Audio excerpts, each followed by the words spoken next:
sa lupa. Ang paghandaan natin, yung buhay na walang hanggan. Paano ba tayo mapupunta sa buhay na walang hanggan? Tanggapin mo si Jesus bilang Diyos at tagapagligtas ng iyong buhay. Mga kapatid at mga magulang, hindi ko kayo kilala. At palagay ko, hindi nyo rin ako kilala. Pero tanging iiwanan ko po sa inyo, si nanay, nasa sinapupunan na ng Ama. Ngayon, kung sino ang gustong sumunod sa Kanya, sa sinapupunan ng Ama, paano ang gagawin po natin? Tanggapin po natin si Jesus bilang Diyos at tagapagligtas. Awitin po natin, walang sino man ang nabubuhay sapagkat wala po talaga. Kailangan po dala-dalawa. Amen? Awitin po natin. Walang sino man ang nabubuhay para sa sarili lamang. Walang sino man ang namamatay para sa sarili lamang. Tayong lahat ay may pananagutan sa isa't isa. Tayong lahat ay tinipon ng Diyos na kapiling niya. Sa ating pagmamahalan at paglilingkod sa kanino man, tayo ay nagdadala ng balita ng kaligtasan. Tayong lahat ay may pananagutan sa isa't isa. Tayong lahat ay tinipon ng Diyos na kapiling niya. Sabay-sabay ang mga bansa. Sabay-sabay na mag-aawitan ang mga bansa. Tayo ay tinipon ng Panginoon bilang mga anak. Tayong lahat ay may pananagutan sa isa't isa. Tayong lahat ay tinipon ng Diyos na kapiling niya. Mga magulang at mga kapatid, tayo ba ay kapiling ng Diyos kung darating po tayo sa ganitong kalagayan? Amen. Purihin ang Diyos.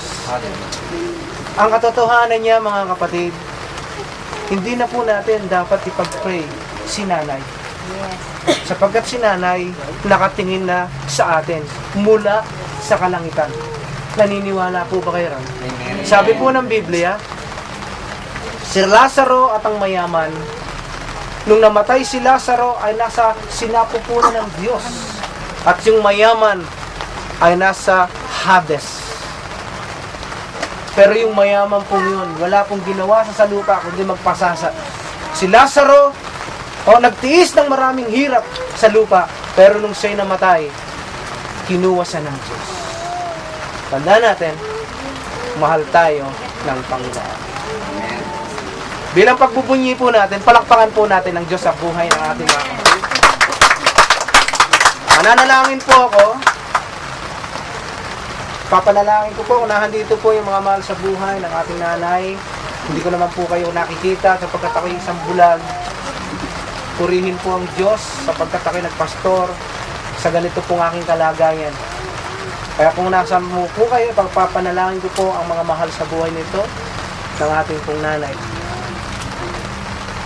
Dakilang Diyos na makapangyarihan sa lahat, Panginoon, na handito po sa paligid ng katawan ng aming kapatid na ngayon ay nasa sinapupunan mo, dakilang Diyos. Lalo na ang kanyang mga mahal sa buhay, ang kanyang mga anak, ang kanyang mga manugang, ang kanyang mga apo, o mga mahal sa buhay, ay nandito po siya para hiatid po siya sa uling hantungan. Salamat, Panginoon, magamat napakahirap, napakalungkot, Panginoon, ng ganitong kalagayan. Subalit nakita po namin at nalaman po namin na ang kamatayan pala ay daan lamang sa buhay na walang hanggan. Salamat po, dakilang Diyos. Sa mga kapatid naming ito, aliwin niyo po sila, Panginoon, ng Santong Espiritu. Aliwin mo po ang kanilang mga puso, Panginoon. Sa datot madaling panahon, magkikita rin sila sapagkat sila, Panginoon, ay pupunta rin sa iyong sinapupunan. Salamat, dakilang Diyos, sa pangyarihan ni Jesus. Amen. Atin po talaga ang katawan o ang bangkay ni nanay. Ano nga po pala ang pangalan niya? Nakalimutan ko. Nanay Seferina. Kapangyarihan ay pinagkaloob sa akin ang kapangyarihan ng Panginoon at sa pamamagitan ng kanyang mga salita dumampot ng alabok ang Panginoon at hiningihan ng buhay at tinawag na kaluluwang buhay.